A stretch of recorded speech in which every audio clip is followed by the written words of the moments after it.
दोस्तों आईटीसी की बात करें यहाँ पे तेजी का दौर तो जारी है, लेकिन इस तेजी के बीच में ब्रोकरेज हाउस जेफरी ने इसके टारगेट को और बढ़ा दिया है। उनके हिसाब से आने वाले समय में इस समय तेजी का दौर फिर से आएगा और कम से कम 20% की और अच्छी तेजी देखने को मिल सकती है। जैसे कि आईटीसी का बिजनेस तो बहुत ही शानदार है। कंपनी एफएमसीजी सेक्टर में बहुत तेजी से आगे बढ़ रही है और हिंदुस्तान यूनिलीवर के बाद सेकंड नंबर की एफएमसीजी कंपनी इस समय बनी हुई है। सिगरेट के बिजनेस में तो ऑलरेडी इनकी मोनोपोली है और कंपनी आईटी का बिजनेस भी करती है, इसके अलावा पेपर का बिजनेस भी और होटल का बिजनेस भी है। तो क्या आने वाले समय में आईटीसी में और ज़बरदस्त तेजी आएगी? क्या इन्वेस्टमेंट करना चाहिए? जानने की कोशिश करेंगे इस वीडियो के माध्यम से। दूसरी तरफ रिलायंस इंडस्ट्रीज़ की बात करें तो बहुत बड़ा फैसला किया है रिलायंस इंडस्ट्रीज़ ने डीमर्जर के पहले, और इसके क्या मायने हैं समझने की कोशिश करेंगे। वैसे रिलायंस इंडस्ट्रीज़ का स्टॉक इतना दौड़ा नहीं है, लेकिन यहाँ पे एक ज़बरदस्त तेजी का दौर आ सकता है। और वैसे भी अगर आप रिलायंस में खरीदारी करते हो तो आपको एक शेयर के बदले एक शेयर बोनस के रूप में मिलेगा।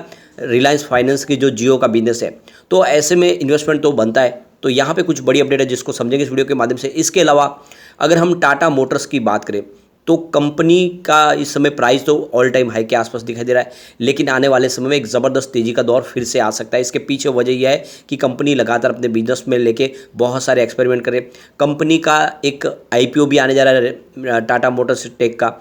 इसके अलावा देखें तो यहाँ पे रेटिंग एजेंसियों ने काफ़ी अच्छी रेटिंग दी हुई है और ब्रोकरेज हाउस के ज़बरदस्त टारगेट निकल के आ रहे। तो क्या इस समय में टाटा मोटर्स में निवेश करना चाहिए? एक और कंपनी को डिस्कस करेंगे जो बहुत ही शानदार हमें बोनस देने जा रही है और पिछले एक साल में इसने बम्पर रिटर्न दे दिया है। एक तरह से बहुत भारी मल्टीबैगर साबित हुआ है।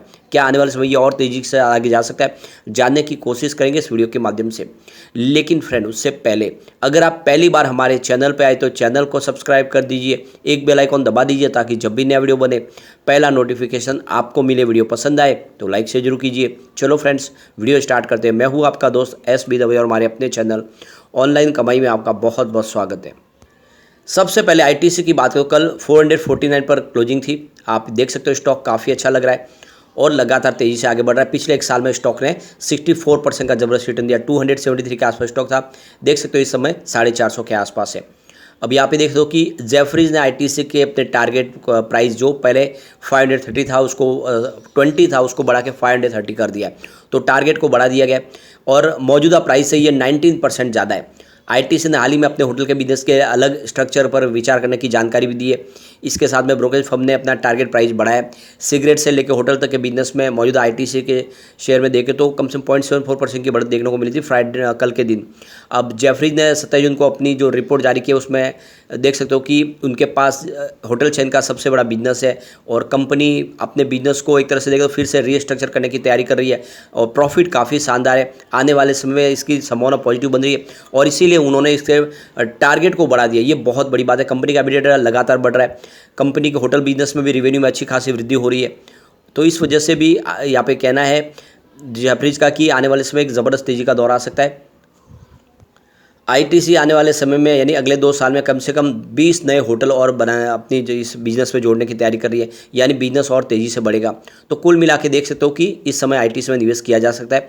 वैसे इसका बिजनेस लगातार बढ़ रहा है। 2019 में जहाँ पे रेवेन्यू 49,862 रुपीज़ के आसपास था वो 2023 में बढ़ के 76,518 रुपीज़ के आसपास पहुँच गया। ज़बरदस्त वृद्धि हुई है रेवेन्यू में। प्रॉफिट की बात करें तो 2019 में जहाँ पे 12,590 रुपीज़ का कंपनी का प्रॉफिट था वो 2023 तक बढ़ के 19,192 रुपीज़ तक पहुंच गया। ज़बरदस्त वृद्धि है प्रॉफिट में। तो काफ़ी शानदार रिजल्ट है और ये इशारा कर रहा है कि आपको आईटीसी में इन्वेस्टमेंट करना चाहिए। और स्टॉक मैंने आपको लगातार सजेस्ट किया है, एक प्योर गोल्ड है, दाव आपको लगा लेना चाहिए। चलते हैं टाटा मोटर्स की तरफ। 586 पर क्लोजिंग थी कल, 3.20% की शानदार तेजी देखने को मिली। वैसे 65 का स्टॉक आसपास था कोविड काल में, उस हिसाब से देखें तो बहुत ज़बरदस्त इसने रिटर्न दिया और ये लगातार मैंने आपको सजेस्ट किया हुआ है। इस समय 586 के आसपास आ चुका है और पिछले 6 महीने में देखें स्टॉक ने 51% का ज़बरदस्त रिटर्न दिया है, यानी बहुत शानदार तरीके से वृद्धि और इसके पीछे वजह कि कंपनी लॉस से प्रॉफिट में आ चुकी है और तेज़ी से बिजनेस बढ़ रहा है। अब यहाँ पे टाटा सन्स के चेयरमैन एन चंद्रशेखर ने कहा है कि कंपनी आने वाले समय ग्रीन कारोबार के ऊपर फोकस करेगी, यानी आने वाला जो समय होगा वो टाटा मोटर्स अपने बिजनेस को किस तरह से ग्रीन बिजनेस में उसको कन्वर्ट करना है उसके ऊपर ध्यान दे रही है और इसके ऊपर लगातार कोशिश जारी है। आने वाला जो समय होगा वो ग्रीन बिजनेस के नाम पे ही होगा, यानी जो भी पोल्यूशन हो वो सारा खत्म होगा, यानी पेट्रोल डीजल के वर्जन सारे बंद होंगे और इलेक्ट्रिक व्हीकल और हाइड्रोजन व्हीकल के ऊपर कंपनी आगे फोकस करेगी। और आप समझ सकते हो वैसे भी ईवी सेगमेंट में कंपनी मार्केट लीडर है इस समय। कंपनी ने 2689 रुपीज़ का बम्पर प्रॉफिट कमाया पिछले 3 साल के लॉस के बाद में। ये बड़ी बात है। यहाँ पे देख सकते हो कंपनी ने करीब 5,38,518 यूनिट कार बेचे है फाइनेंशियल 2023 में, जो 45.4% की ईयर ऑन बेसिस पे ग्रोथ को दिखा रहा है। तो आप देख सकते हो बिजनेस बहुत ही शानदार, चाहे पीवी का हो या ईवी डिवीजन, दोनों ही काफ़ी अच्छा कर रहे हैं। ऐसे में आने वाले समय में इसकी प्राइस और डेफिनेटली बढ़ेगी। यहाँ पे CLSA ने टाटा मोटर्स के टारगेट को बढ़ा दिया है और आप समझ सकते हो कि CLSA के हिसाब से आने वाले समय इसके टारगेट में और पॉजिटिव संभावना बनेगी। पहले 624 का टारगेट दिया था CLSA ने, इसको बढ़ा के अब 690 कर दिया। तो जिस तरह से स्टॉक तेजी से दौड़ रहा है तो ब्रोकरेज हाउस अब इसके टारगेट को बढ़ाना शुरू कर चुके हैं और स्टॉक ने ऑल टाइम हाई अपनी 589 की बनाई है। इसके अलावा देख सकते शेर खान है डोमेस्टिक ब्रोकरेज हाउस, उन्होंने भी इसका 633 का टारगेट दिया। उनके हिसाब से जीवी का बिजनेस, जो जेलर का बिजनेस भी काफ़ी अच्छा और यहाँ का इंडिया का बिजनेस भी काफ़ी अच्छा करा है। ऐसे में आपको आने वाले समय एक शानदार तेजी देखने को मिल सकती है। प्रभुदास लीलाधर की तरफ से कहा गया कि ईवी सेगमेंट में कंपनी बहुत तेजी से आगे बढ़े, मैन्युफैक्चरिंग कैपेसिटी बढ़ी है। तो सानंद का मैन्युफैक्चरिंग प्लांट शुरू होने की वजह से इनको 5,000 रुपीज़ का सीधा बचत हुआ है, जिसका फ़ायदा उनके प्रॉफिट के अंदर जुड़ा है। तो ये बड़ी बात है और इसीलिए इन्होंने इसके टारगेट को 605 के आसपास रखा है और ब्रोकरेज हाउस ने कहा है कि इसमें आपको खरीदारी करनी चाहिए। इसके अलावा जेफरीज ने देख सकते हो इसकी जो टारगेट है उसको 665 की जगह पे 700 कर लिया है। तो जितने ब्रोकरेज हाउस है वो लगातार अच्छे टारगेट दे रहे और आने वाले समय आप समझ सकते हो कि इसकी संभावना पॉजिटिव बनी हुई है। अब जेफरीज के हिसाब से जो मैक्सिमम टारगेट है वो 790 हो सकता है, यानी 800 तक स्टॉक जा सकता है। तो ऐसे में लॉन्ग टर्म इन्वेस्टर के लिए काफ़ी अच्छा मौका है, खरीदारी आपको करनी चाहिए। इसके अलावा कंपनी टाटा टेक का IPO भी लाने जा रही है, जो सब्सिडीज कंपनी का है, और ये काफ़ी अच्छा एक मौका है टाटा मोटर्स में खरीदारी करने का। आने वाले समय ये आपको मालामाल कर सकता है। चलते हैं रिलायंस इंडस्ट्रीज़ की तरफ। 2530 पर स्टॉक की प्राइस थी, जहाँ पे 1.39% की तेजी देखने को मिली। अब आप देख सकते हो कि मुकेश अंबानी अब फाइनेंस के बिजनेस में भी एंट्री करने जा रहे हैं और एक नई शुरुआत करने जा रहे हैं। तो कंपनी का रिलायंस का बिजनेस डिमर्ज होने जा रहा है। उसमें आप देख सकते हो कि रिलायंस जियो फाइनेंशियल सर्विस शुरू जाने है। तो कंपनी ने अपने रिलायंस डिजिटल आउटलेट पे यहाँ पे ये सर्विस पहले ही शुरू कर दी गई है, जियो फाइनेंशियल सर्विस। तो जियो फाइनेंशियल सर्विस को फुल फ्लेश में शुरू करने से पहले इन्होंने अपने रिलायंस डिजिटल आउटलेट पर इस सर्विस को शुरू कर दिया है और इस पायलट प्रोग्राम के तहत जो कस्टमर्स है वो इलेक्ट्रॉनिक गजेट अगर खरीदेंगे तो उसको रिलायंस डिजिटल आउटलेट के माध्यम से सारी सर्विस प्रोवाइड की जाएगी, चाहे होम अप्लाइंसेज हो, इलेक्ट्रॉनिक गैजेट हो। उसको EMI की जो फैसिलिटीज़ है वो इनके रिलायंस जियो सर्विस के माध्यम से दी जाएगी, जो इनकी फाइनेंशियल सर्विस है उसके माध्यम से दी जाएगी। तो यहाँ पे शुरुआत हो चुकी है, फाइनेंशियल सर्विस के बिजनेस में आ चुके हैं और अब इसकी शुरुआत इन्होंने अपने खुद के रिलायंस डिजिटल स्टोर से शुरू की है। आने वाले समय में इनकी जो टक्कर होगी बजाज फाइनेंस, HDFC बैंक और कोटक फाइनेंस के साथ में होगी। तो कंपनी तेज़ी से अपने बिजनेस में आगे बढ़ रही है। इसके अलावा रिलायंस इंडस्ट्री ने एक बड़ा अचीवमेंट और किया है। इन्होंने 30.4 लाख नए कस्टमर और जोड़े अप्रैल महीने में। वोडाफोन के कस्टमर लगातार कम हो रहे हैं और रिलायंस जियो के कस्टमर लगातार बढ़ रहे हैं। बिजनेस बहुत तेज़ी से ग्रो कर रहा है।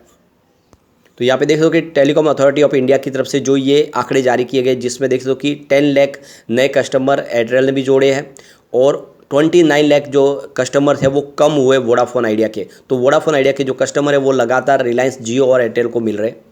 तो देख सकते हो कि लगातार बिजनेस बढ़ रहा है, फैसले बहुत ही शानदार लिए जा रहे हैं। इस वजह से कह सकते हैं रिलायंस आने वाले समय आपको एक ज़बरदस्त रिटर्न दे सकता है। स्टॉक इतना दौड़ने दे तो इसमें खरीदारी का काफ़ी अच्छा मौका है डीमर्जर के पहले। आप देख सकते हो कि Q1 हमारे सामने आने वाला है, इसके पहले अगर Q4 देखें तो बहुत ही बेहतर था। रेवेन्यू देख सकते हो 2.13 लाख करोड़ रुपीज़ के आसपास था, जहाँ पे 2.69% की ईयर ऑन बेसिस पे शानदार बढ़त देखने को मिली थी। नेट इनकम देख सकते हो 19.3 थाउजेंड रुपीज़ के आसपास थी, जहाँ पे 19% की ईयर ऑन बेसिस पे जबरदस्त वृद्धि देखने को मिली। नेट प्रॉफिट मार्जिन 9.06% रहा, जहाँ पे 16% की ईयर ऑन बेसिस पे शानदार बढ़त देखने को मिली। तो आप देख ही सकते हो कि बहुत ही बेहतर रिजल्ट था Q4 का और इस बार आशा करें कि रिजल्ट उससे भी शानदार हो सकता है। अब चलते हैं हम उस स्टॉक की तरफ जो आपको बहुत ही शानदार बोनस देने जाए। तो यहाँ पे हम बात कर रहे हैं, देख सकते हो कि रेमेडियन लाइफ केयर लिमिटेड की 4190 पर स्टॉक है और ये स्टॉक बहुत ज़बरदस्त दौड़ा है। इसने लोगों को बम्पर रिटर्न दिया है, यानी पिछले एक साल की इसका रिटर्न की बात करें तो 2934 पर इसका बम्पर प्रॉफिट दिया इसने। 138 के आसपास जो स्टॉक था इस समय 4000 को पार कर गया है और बहुत बेहतर रिटर्न के बाद अब कंपनी ने फैसला किया है बोनस देने का। तो 9.5 के रेशो में कंपनी बोनस देगी। इसकी एक्स बोनस डेट है 28/7/2023 और रिकॉर्ड डेट है 29/7/2023। उसके पहले अगर आप डीमेट अकाउंट में आपके शेयर आ जाते हैं तो बिल्कुल आपको इस बोनस का फायदा मिलेगा और कंपनी का बिजनेस काफ़ी शानदार तरीके से बढ़ रहा है, तो दाव आपको लगाना चाहिए। लेकिन फ्रेंड, कोई भी इन्वेस्टमेंट करने से पहले अपने फाइनेंशियल एडवाइजर से बारे ले ले या अपना खुद का रिसर्च करें, क्योंकि मैंने वीडियो आपके एजुकेशनल पर्पज़ के लिए ही बनाया। वीडियो पसंद आए तो लाइक से जो कीजिए और चैनल को सब्सक्राइब कर दीजिए। Thank you.